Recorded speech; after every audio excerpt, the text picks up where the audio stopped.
Hey everybody, it is Friday, not Friday Eve, but Friday, January 26th. You're listening to the Mo News podcast. I'm Mosheh. We made it, and I'm Jill Wagner. This is the place where we bring you just the facts. And we read all the news and read between the lines so you don't have to. And as The Cure say in their song, it's Friday, I'm in love.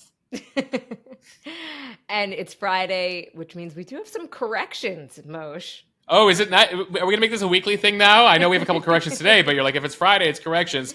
So yes, we have gotten some feedback from some of you. And as we do here at Mo News, we don't take ourselves too seriously. And we believe it is important when you guys call us out on mistakes we make on the pod to own up to them. I'll begin with one I got several notes about. Sometimes, we try to make a point of getting all the pronounces down. I messed up this week with actor Cillian Murphy. I called him Cillian because of the way it's spelled, the Irish spelling. So my apologies there for pronouncing his name incorrectly. He was nominated for an Oscar this week for his role in Oppenheimer. Okay, and I will apologize for my off-the-cuff remark saying that in Oregon Trail, you would randomly find out that your whole family died of syphilis.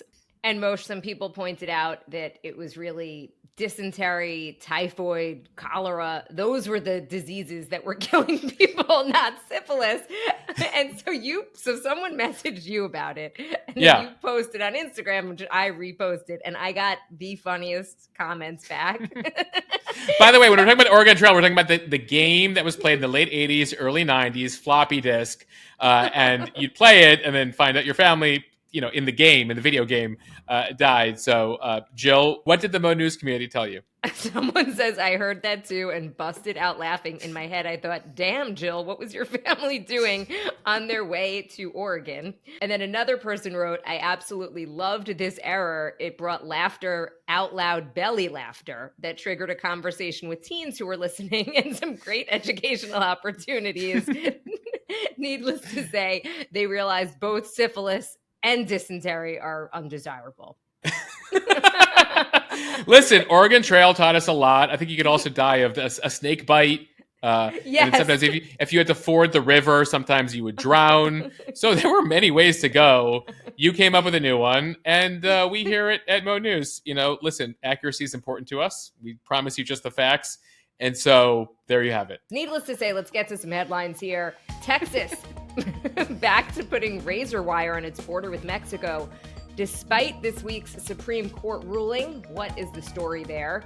And is there any political will left to get a deal to beef up border security and also send aid to Ukraine? To the Middle East, there are reports that the U.S. warned Iran of a terrorist threat before that January 3rd attack that killed dozens of people in the country. Yeah, we'll get into the backstory of why the CIA would warn Iran about a terror attack happening there. And there are some high-level talks set to resume in a few days about a potential hostage deal. We don't want to get too ahead of ourselves, but there are some high-level people that are meeting. But you didn't mention what country.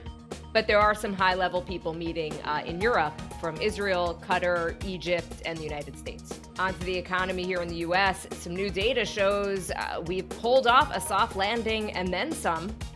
And also, restaurant openings are back on the rise. Plus, America runs on Dunkin, but you'll be paying more for almond milk. Yeah, and a group of folks taking Dunkin to court saying that is discriminatory. Plus, it is Friday. Cheers to the freaking weekend, what we are watching, reading, and eating. Okay, let's start with that battle at the border. Texas taking advantage of what appears to be a loophole in the recent Supreme Court ruling and continuing to put up razor wire fencing on the U.S.-Mexico border. So we told you earlier this week, the Supreme Court, in a 5-4 decision, sided with the Biden administration and the federal government, affirming their right to remove razor wire that was installed along the Rio Grande riverbank by Texas.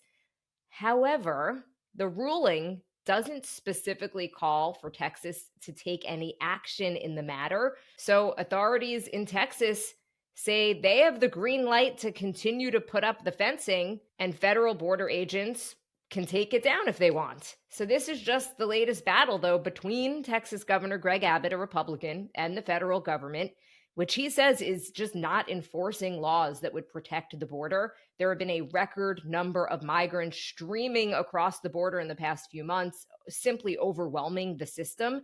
Abbott launched Operation Lone Star to take greater control over immigration enforcement. And he argues that the U.S. Constitution empowers states with the right of self-defense in the event of a, quote, invasion.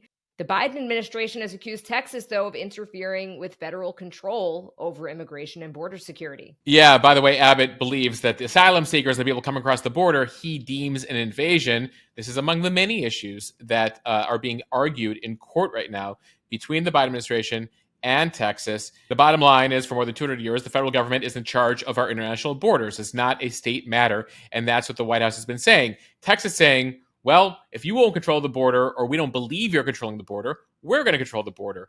And the White House pushing back, well, it's going to be chaos if Arizona makes its own rules, and California makes its own rules, and Texas makes its own rules, yada, yada, yada. So ultimately here, this is a battle between not just Texas, but a number of Republican-led states are backing up Texas in these suits. DeSantis from Florida, Youngkin, the governor of Virginia, a number of Republican governors coming out backing up Texas here. And so in this matter, it seems almost silly, but literally Texas saying, Supreme Court ruled you can take down the razor wire, but they didn't say we had to stop putting it up. So we're going to keep putting it up. You can keep taking it down, and we'll just keep doing this until the final matter is ruled on, because the Supreme Court decision this week was an emergency decision just related to the razor wire. The larger suit in regards to who has control here is still being adjudicated, is still being deliberated on in lower courts right now in the U.S. Appeals Court. And so it remains to be seen what happens there. This hinges on the Supremacy Clause. Again, Supremacy Clause speaks to the federal government having ultimate rule over a number of matters over states. Now, how the Supreme Court rules on this is going to be interesting, Jill, because we mentioned this earlier in the week. That decision on the razor wire, that emergency decision related to the razor wire, was a 5-4 decision. The 3 liberals plus John Roberts and Amy Coney Barrett making up the 5 against 4 of the most conservative justices, Kavanaugh, Alito, Thomas, and Gorsuch. So why those 4 dissented, we don't know, because it was an emergency ruling, so they didn't explain their decision.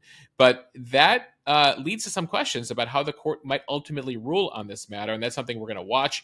So that's what's happening legally. Then politically, in Washington, immigration continues to be hotly debated. We've told you about the ongoing conversation happening between Republicans and the White House, and the holdup here, which now is centered around former President Trump, the likely nominee now for the GOP. He's telling Republicans on Capitol Hill, do not give Biden a deal. I don't care what he makes a compromise on.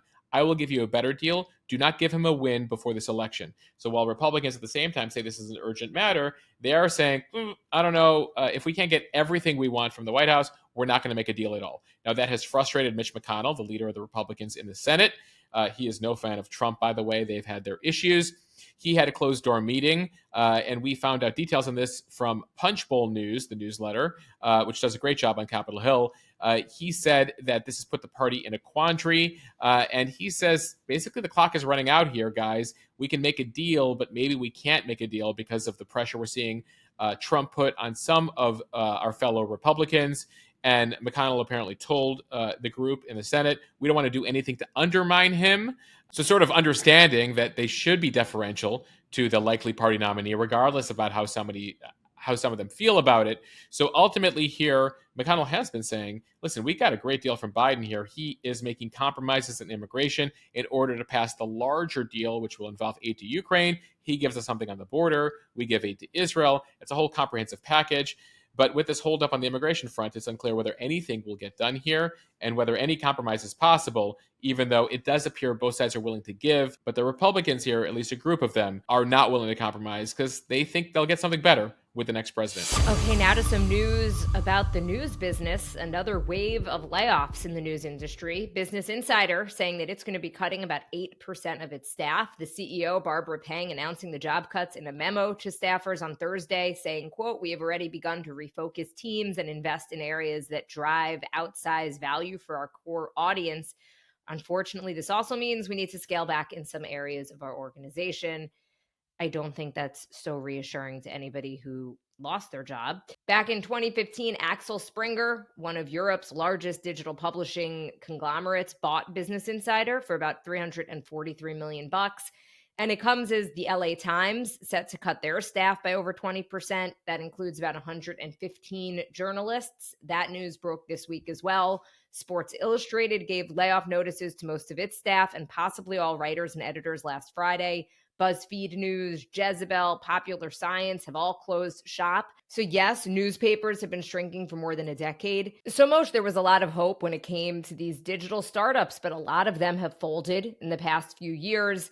And some billionaires wanted to get in on the action, thinking that maybe they could help save the news industry. And I think they're realizing that it's a bit harder than they expected. Yeah, making $1 billion in other industries easy compared to trying to figure out journalism and building a business in the modern era. You know, you mentioned the LA Times there, Jill. They were among those bought by billionaires. Billionaire Patrick Soon-Shiong, who's working on a cure for cancer, which he once said feels easier than running a newspaper. He bought the LA Times in 2018, poured about $1 billion into the paper, and is now, with these cutbacks, basically everything he invested the past 6 years has been cut back. Though, you know, we should mention, Jill, also he appointed his daughter and his wife into various roles at the newspaper. There's a lot of questions about the management, the politics of the LA Times here. That's not just the business, but who was in charge of various things. That said, as we talk about billionaires, Amazon founder Jeff Bezos bought the Washington Post. Mark Benioff of Salesforce bought Time Magazine. Warren Buffett bought a whole bunch of local newspapers, all with the hopes of being able to support legacy media. Mike Bloomberg, who started his own financial business, which also has its TV and media arm, is probably one of the only billionaires that has made it work, whereas the rest of these guys found out that fixing these companies very challenging in this era. News outlets across the board have cut several thousand jobs in the past year, and that continues at a pretty rapid pace. Jill, you mentioned some of the publications that have folded. Vice is in bankruptcy. National Geographic has fired all of its full-time writers. Condé Nast, which publishes magazines you're all familiar with, Bon Appetit, Wired, New Yorker, Vanity Fair, they're planning another round of layoffs. They're seeing employees there go on strike. The Washington Post conducted a whole round of buyouts in order to prevent their own round of layoffs. The Washington Post, as I mentioned, bought by Jeff Bezos of all people, trying to figure it out. So the big challenge here in the media business is how to make money in an era where we're pretty much going on 20 plus years of the internet now. And a lot of these institutions still trying to navigate how to replicate and grow revenue from the analog era. So it's something we talked about on the Premium Insta, actually, that, you know, back in the day, not so long ago, pre-Craigslist, the vast majority of revenue, a good portion of revenue for newspapers came from classified ads. You know, you had to sell your car, you had to find a job, you had to sell a house. You did that via the newspaper. Newspapers did very well off that section. Craigslist kills that, and they've been spending a couple decades trying to make up for that. Then on top of that, in the digital era, advertisers realizing we can be much more targeted going through Google, going through various cookies, going through Facebook to reach consumers. We don't just need to put out an ad on page 17 of the A section of a newspaper, right? Or on their website. So we can target better that way.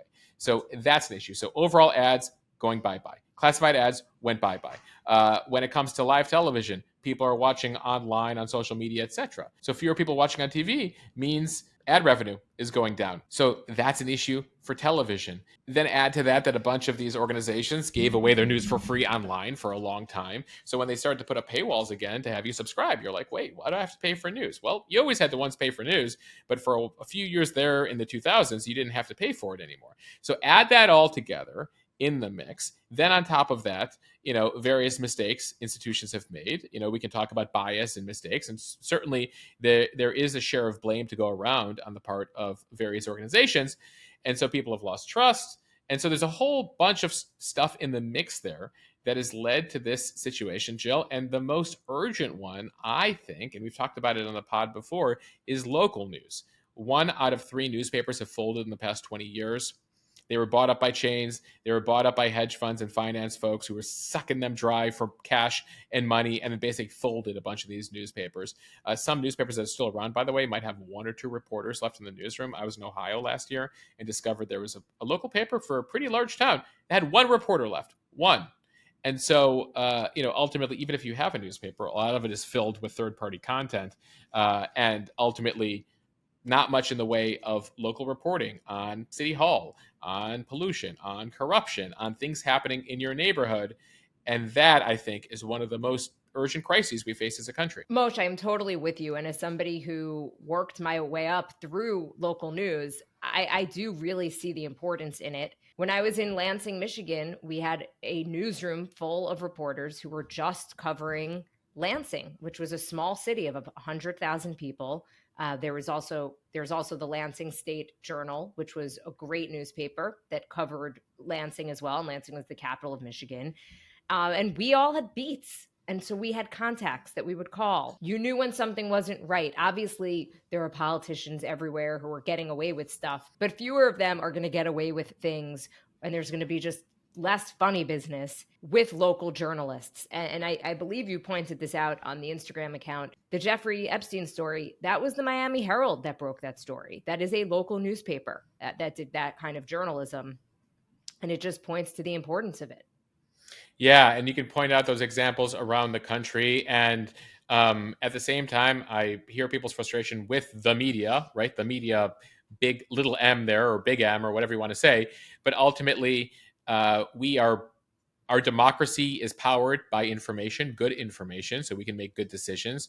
And the less people providing, and the fewer people providing good information out there creates potential concern, creates actual concern. There are 200 plus counties in America now that don't have any publications covering them anymore. We heard from people on Instagram who say that my closest newspaper is located 150 miles away in some of these places. So ultimately, we have seen some digital startups. Jill, there's a variety of discussions happening on a government level. There's policymakers. Actually, one of the original parts of the Build Back Better Biden plan was going to pump a couple $100 million to help cultivate local media. That ultimately was cut as they cut stuff from that bill. But it's still a discussion at the state level, at the federal level. It's one of the reasons why our listeners in Canada aren't able to see news right now on social media, because there's a fight happening between the Canadian government and Google and Facebook to help pay for local news. It's been a debate had in Australia. And then you have philanthropists. We talked about these billionaires, but there are nonprofits out there that want to pump more money into the system in order to create a more robust local media environment in particular. Okay, time now for the speed read from NBC News. Former President Trump took the witness stand in a federal courthouse in New York City Thursday. He testified for just under 5 minutes after clashing with the judge in the damages trial for E. Jean Carroll's defamation case against him. So he was restricted from disputing that he had sexually abused and defamed Carroll, since he was already found liable for sexual assault and defamation. This trial is only about the penalty, so he was limited in what he could say, but he still called Carroll's accusation false, to which the judge ordered that stricken from the record. The former president and GOP frontrunner ultimately only asked a couple of questions. He was asked if he stood by his claims in a 2022 deposition where he called Carroll's allegations a hoax and a con job, to which Trump said 100% yes. He was also asked if he ever instructed anyone to hurt Carroll. He testified, no, I just wanted to defend myself, my family, and frankly, the presidency, to which the judge ordered everything after the word no stricken as well. His defense rested after the brief testimony, and closing arguments are scheduled for today. Yeah, so as you said, Jill, this is just about the penalty, how much the penalty is, because he was found liable for sexually abusing Carroll, an advice columnist back in the 1990s, in a New York department store, and then continually and repeatedly damaging her reputation through denials and insults over the course of the past few years. He was already ordered to pay $5 million. This is more because he kept allegedly defaming her here. So he could face between $7 and $12 million in additional damages to repair her reputation. And as you noted in his testimony, The judge tried to be very precise in what he could be asked, but Trump continued to manage to say extra things. In fact, in the pre-trial, Trump said, "I don't know who this woman is. I've never met this woman." The judge warned him, "Keep your voice down. The jury's not in here yet, and I'm here to repeat to you, please do not say these things. You're interrupting. You can't say that because you've already been found liable. This is just about the penalty." Trump continues to claim he's never met her. The jury in the previous case did not seem to buy that, including in a previous deposition where he claimed that Carroll was not his type. Trump was shown an old picture of him and Carroll standing together at an event and was asked to point out, "Oh, who are these people in the picture?" He mistook the woman next to him for Marla Maples, his ex-wife. He was then told by the lawyers, "That's E. Jean Carroll." He said, "Oh, the picture's blurry."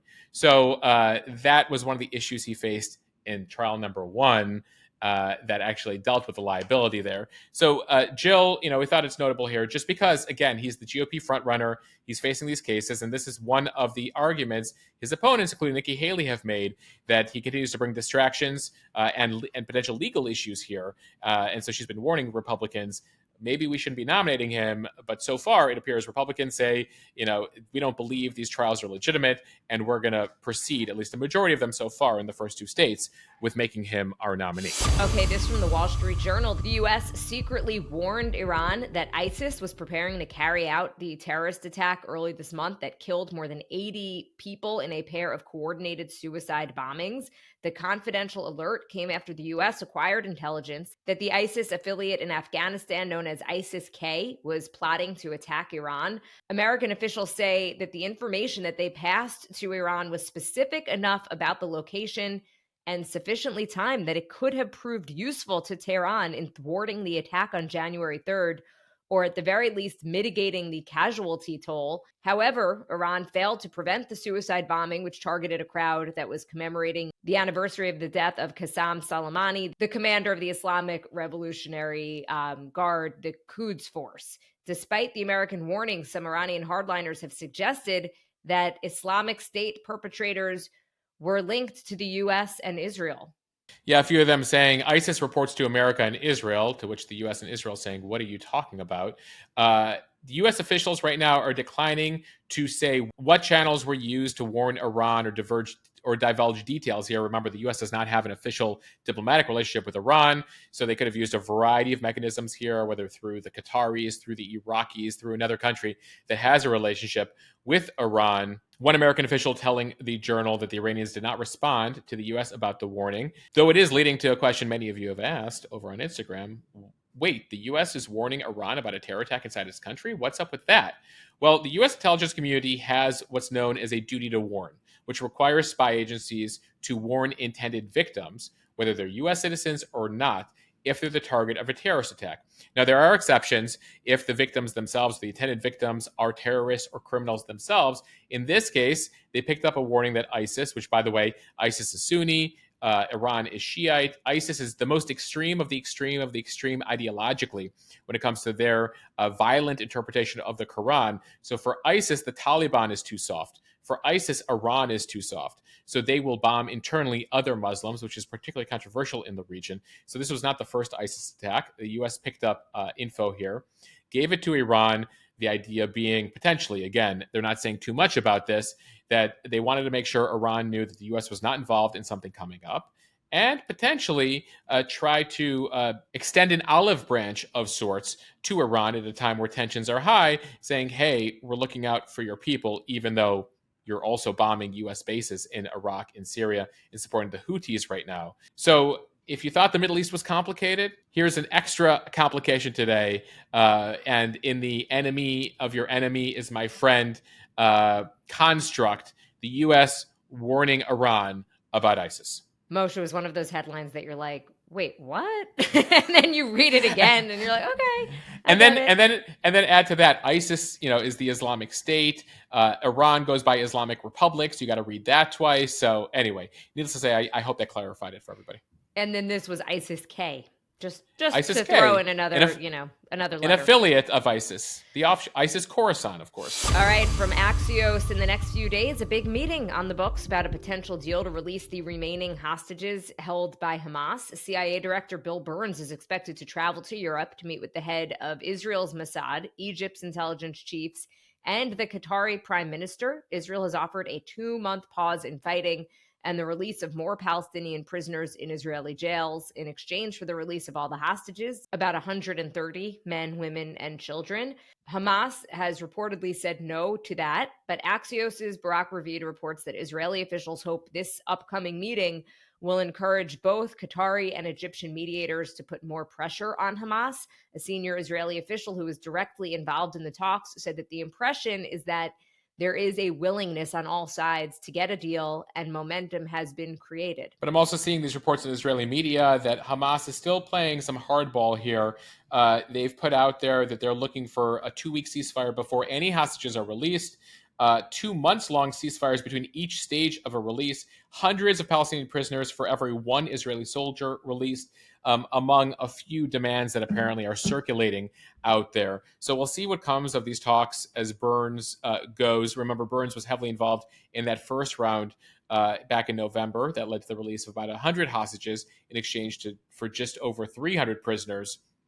And it does come, though, as tensions are high right now between Israel and the Qataris. The Qataris, remember Qatar is the home to some Hamas leaders. They also have helped fund Hamas through the years, but with the permission of the Israelis, who knew that Qatar basically kept the Gaza economy afloat. Anyway, long story short, the Prime Minister of Israel telling a group behind closed doors that Qatar is problematic.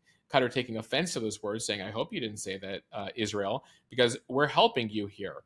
But Netanyahu is particularly mad that Qatar has all this influence and has been taking so long. Remember, it's been nearly 2 months now since the last hostage exchange. So the Qataris saying the Israelis are undermining this. The Israelis saying we're frustrated and we need to put more pressure on you. There was a protest outside the Qatari embassy in D.C. this week that included a couple members of Congress. So we've thrown a lot at you in the past couple of weeks in terms of proposals, and the hope is that it's gone from proposal to final stage negotiation. We'll see what next week brings. Now to the economy here in the U.S. from the New York Times. The U.S. economy continuing to grow at a healthy pace at the end of 2023, capping a year in which unemployment remained low, inflation cooled, and a widely predicted recession never happened. On Thursday, the Commerce Department said the GDP grew at 3.3% in the fourth quarter, down a bit from the third quarter, but easily beating expectations. And just more evidence that this economic recovery is on solid footing. We should note there's been a record roll for the stock market the past few days. They love this data. What is GDP? Basically, economic growth for the country. So the country's economy is growing here, and it appears we've gotten through sky-high inflation without putting ourselves into a recession. That's the soft landing that has been discussed for a while. A senior economist from the bank UBS telling the New York Times, it's hard to imagine how things could look better for a soft landing. Looking back at last year, the combination of growth and inflation that we had was not considered in the realm of possibility by most people. To have such strong growth, low unemployment, and to have inflation coming down that quickly, even the optimists weren't that optimistic. Jill, as we have discussed, it's sort of like weather. While the underlying temperature appears to be good, the heat index or the wind chill here still having an impact. I guess the economic equivalent of the inflation effect from the past 2 years. People still feel and are experiencing high prices, even as they achieve the soft landing, even though unemployment remained low, even though inflation is coming back to where it was. But the last couple of years have had an impact here. And so I think that continues to put a strain on how people feel about the economy. Are you trying to get me riled up about the supermarket prices, Mosh? Jill, I hope you don't have to go to the grocery store this weekend. I hope you're loaded for a little bit. Okay, speaking of food, from Axios, the restaurant industry is showing signs of life after a brutal stretch brought on by the pandemic. Nearly 54,000 restaurants opened their doors last year, up 10% from 2022 based on new Yelp listings. That figure up 2% from 2019, which means there's been a slight increase in openings compared to pre-pandemic times. Some of the fastest growing restaurant categories include dessert shops, up 66% in 2023, creperies, up 63%, and hot pot joints, up 53%. which is a method of cooking associated with Chinese food or Korean food. A few other interesting data points. African restaurants up 65% when compared with 2019. Peruvian restaurants increased 28%. Officials at Yelp say even through economic challenges, restaurant owners are staying responsive to shifts in consumer preferences, like the increasing demand for earlier reservation time and higher end experiences. Yeah, it's been a very challenging time for restaurants. I'm sure many of you either know somebody who works in them or have heard stories. But ultimately, here it appears that ultimately the upside here is that this has created new space for new growth in a changed environment, and restaurants are adapting to this new world. At the same time, it's not all good news for restaurants. In a poll conducted last fall by the Restaurant Association down in Washington, D.C., 75% of 300 establishments surveyed reported being less profitable than before the pandemic. Nearly all of them have had to raise prices. They say inflation and labor costs are even outpacing those price increases, as well as the cost of high food, rent, etc. So these restaurants still facing some headwinds. Despite that headline. And from ABC News, Dunkin' Donuts facing a new lawsuit from lactose intolerant coffee drinkers who claim that it's discriminatory to be charging extra for non-dairy milk alternatives like soy, almond, or oat. The 10 plaintiffs say that they paid anywhere from 50 cents to $2.15 extra for the alternatives between 2018 and 2023. In California, New York, Texas, Colorado, Massachusetts, and Hawaii. The plaintiffs all suffer from lactose intolerance and milk allergies, making it medically necessary for them to, quote, avoid consuming drinks that contain milk. The lawsuit claims that because lactose intolerance and milk allergies are both considered disabilities, Dunkin's conduct, they say, violates the Americans with Disabilities Act, as well as state anti-discrimination laws where the respective customers purchased their beverages. So this suit was filed in U.S. District Court and federal court out there in Northern California. They're seeking at least $5 million in damages. And you mentioned there, Jill, the Americans with Disabilities Act. Ultimately, what they're arguing is that Dunkin's conduct here violates the ADA because the ADA states that public entities are required to make reasonable modifications to policies or practices when it's necessary for an individual with a disability to afford goods and services. As cited in the lawsuit, the ADA also states that public accommodation may not impose a surcharge on an individual with a disability. And that's what they're arguing here, that lactose intolerance is a disability.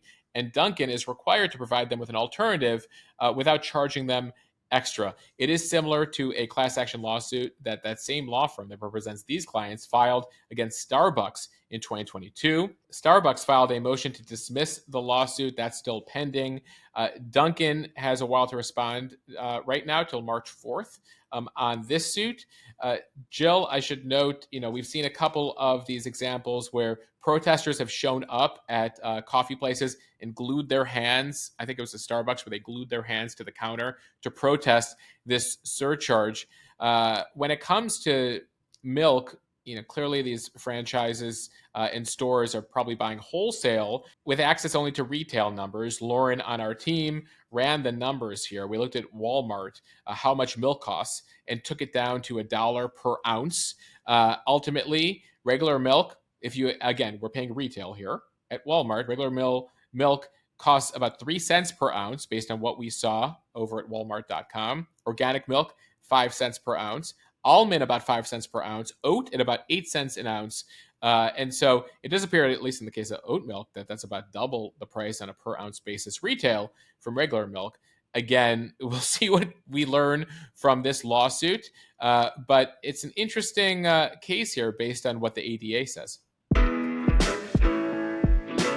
All right, Mosheh, it's Friday. Cheers to the freaking weekend. Time for what we are watching, reading, and eating. I'll let you kick it off. What are you watching? Dun dun dun dun dun dun dun dun. AFC NFC Championships games on Sunday. You have the Chiefs versus the Ravens, so I'm sure that'll feature a lot of Taylor Swift, Jill, on Sunday. And then we'll see the Lions versus the 49ers.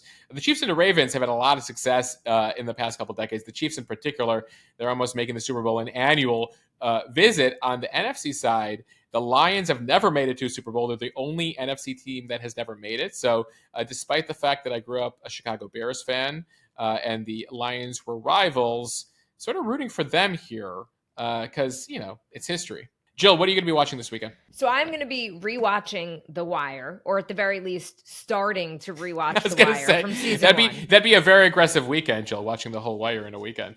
If I didn't have kids, I would totally be down. We just did that survey about the best HBO shows of all time. Shows of all time, yeah. And I realized how much I love The Wire. I actually think The Wire is my number one pick. I believe our top 4 were The Sopranos, Sex and the City, Game of Thrones, and The Wire. Which one wound up winning? Well, Game of Thrones won the Instagram survey, but then a whole bunch of Gen Xers and elder millennials were like, well, the kids these days haven't watched The Wire. So they feel that if everyone actually had to watch all the series, that The Wire would have beaten out Game of Thrones.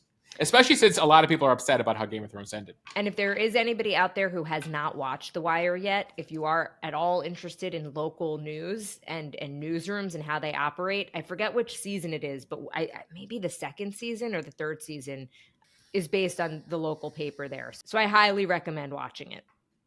All right, what are you reading? I'm going to be reading The Little Liar. It is a new novel by Mitch Albom. It is about hope and forgiveness that moves from a coastal Greek city during World War II to America in the golden age of Hollywood, as the intertwined lives of 3 young survivors are forever changed by the perils of deception and the grace of redemption. So that's the description that I just grabbed from. I was going to say, very eloquent. I didn't very write eloquent, that myself. Jill. Okay. But I don't think that I've ever read a Mitch Albom book that has not made me sob at points. And I'm guessing that this one is going to be no different. The book came out in November, but Albom is going to be coming to my area to talk about it. And I am planning to go to that. So I want to read the book beforehand. And I'm very excited. Invite him on the pod. We'd love to have Mitch Albom on the podcast. Done. Mosh, what are you reading? A book by a friend of mine, Brian Levenson. He is a executive performance coach. He works with professional athletes and CEOs. The book is called Shift Your Mind, and it talks about some simple mental shifts that you can do to elevate your preparation, your performance in the workplace, but also in your personal life. So looking forward to getting around to this. I'll be on Levenson's podcast soon as well. Okay, Mosh, what are you eating this weekend? Jill, Thai food. We're on a kick here in Brooklyn. It's always a debate between pad Thai and pad see ew. Pad see ew being that like wider, flat noodle, but I'm into it right now. What are you eating this weekend? Family style Italian from a local restaurant around here called La Parma. Pretty well known, been around for decades. And it is the request of my brother, whose birthday we are going to be celebrating this weekend. Happy birthday, Scott. All right, and with that, we want to thank everyone for listening to the Mo News podcast. If you like what you hear, share this with your friends. It will help us grow. Follow us and subscribe so you don't miss an episode, and review us in the App Store. Yeah, and thanks to all of you who have joined Mo News Premium for extra content. We have an extra podcast out today with Elisa Pressman. She is a developmental psychologist, all about parenting and what the latest science says on everything from discipline to praise, actually the dangers of overpraising your kids. So fascinating conversation on all levels. We also talk about how to talk to them about news, how to deal with technology and devices, etc. And what I like about her new book, and I think you'll get a lot out of the conversation, is she's not here to preach anything, but just give you a sense of where the latest science is and where the latest studies are on various subjects. So check that out over on the Mo News Premium pod to get access to that. Join Mo News Premium, mo.news/premium. Okay, I definitely need to listen to that because I think I perhaps give my daughter too much praise, but not to worry, Jill. But lucky for you, you're a Mo News Premium member, so you got access. I sure am. I'm an OG. All right, everybody, have a great weekend. Great. I got to run.